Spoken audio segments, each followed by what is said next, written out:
Hi people, welcome back to another episode of the house build. Today we are building some more stud walls. Now I have built quite a few already, but there's still a few left to go in, so I'll take you through how I like to do them, how I do it.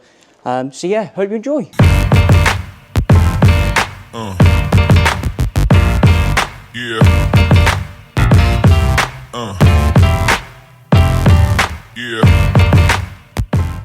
So the first wall we're going to build is the dividing wall between the ensuite and the bathroom. So I put a laser down here, just where the base plate is, as we've already decided on the position of that, and it's obviously falling between two rafters. So I just got to cut a few noggins in here just to take the top plate, and then we can infill it with studs. Always square your first end.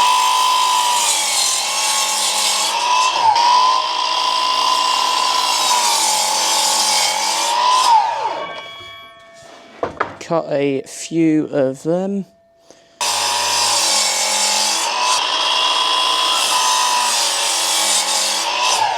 And there.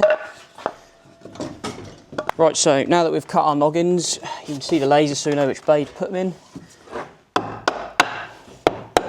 a nice little tap.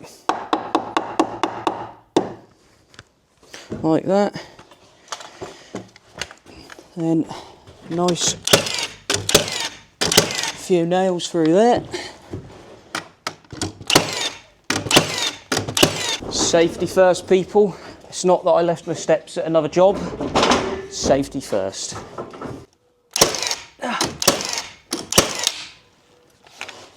Now that we've got some noggins in to pick up our top plate, I can now laser up and mark the laser on them noggins, and then can get our top plate in.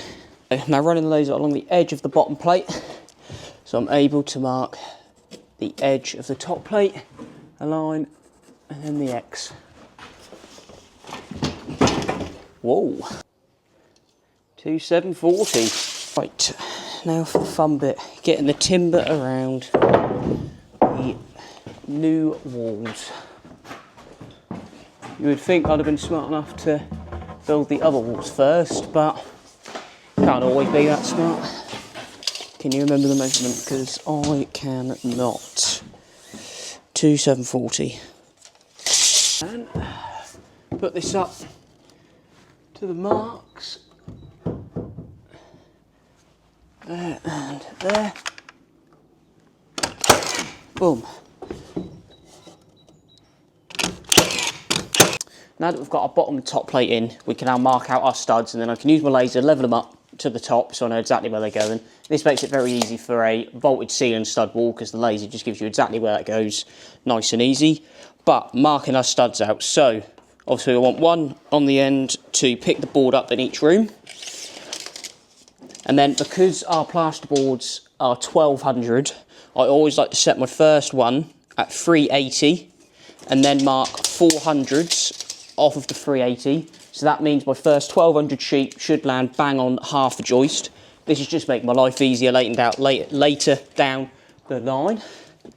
So 380, 4, 8. So I've marked the 400 centres. The last one has come here, but I've put a final stud, not right against the wall, 200mm away, so that gives me enough room to get the soil stack 4-inch pipe down the side, so then I can box this in to make it nice and easy for the plumbers, and just keeps everything hidden as well. Right, square these lines across.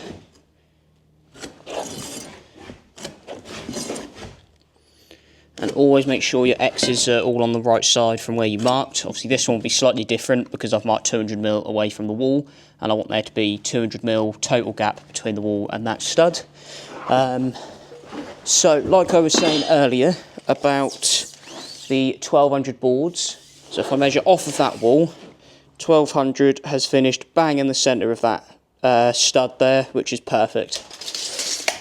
Now I can use my laser, just run that along the line like that, and I know exactly where that is going to fall.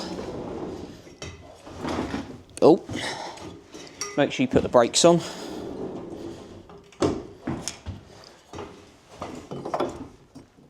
So that's going there, and especially on angled ceilings, it's always good to triple check the side of your X's, because obviously that will determine the actual size as that changes over the distance.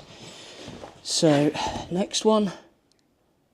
Now before we can put our first stud in, we can't obviously fix it to anything because there's nothing in here, so I'll just run another 3 noggins through here to fix the first stud to, so then the wall's fixed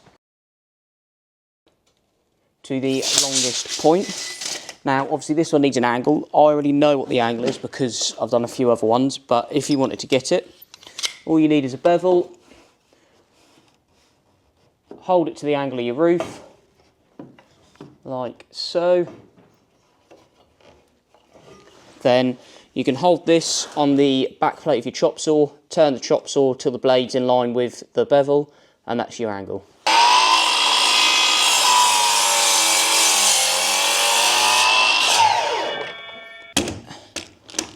The bottom, that is pretty right at the top, into each noggin. So there is going to be a bath this side, and as you know, I aren't really the site manager of this job. So the boss has instructed that she wants a built-in shelf inside the wall above the bath, the full length of the bath. So I've done them two. I'll now measure my height. I think the bath we're getting is about 570. I think they're all between sort of 550 and 600. Correct me if I'm wrong. So then I can then get a position for this shelf along here, stud that out ready, so when I come to actually tile it, it'll be nice and easy for me later down the line.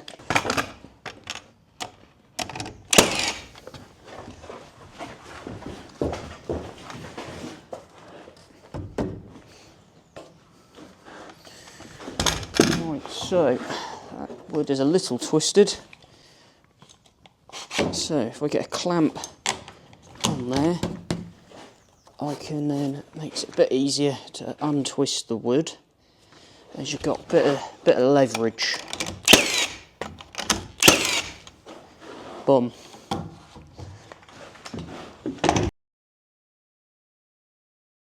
So we have finished this wall. Obviously I've got a couple of noggins to sort of run through, but I was going to do all the walls at the same time.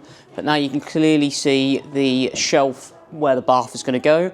So that's all good. I'm now going to focus on this wall down here, this one there, there's a couple of little bits over there. So I'll stick you on a time lapse for a bit so you can see me work around and get some more bits in. So yeah.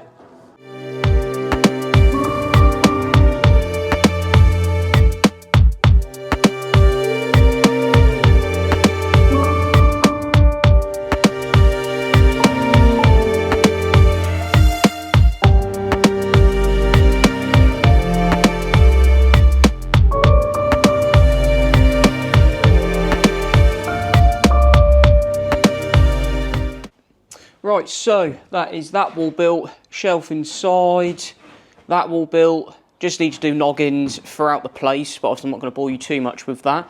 So I'm just going to put a 360 laser level, set it at the height all the way round, and then I can mark them all, square them all, cut them all, fix them all. Just did this wall here as well, so yeah, had a very productive day. So thank you guys for watching. I hope you've enjoyed. Next on the list is getting downstairs extension insulated, underfloor heating and screeded with a flow screed. So stay tuned for that, as I'll have some videos recorded for that, which I'm very excited to do. So I've never done that sort of thing before, but yeah, no, I'm looking forward to it. So yeah, I'll see you in the next one.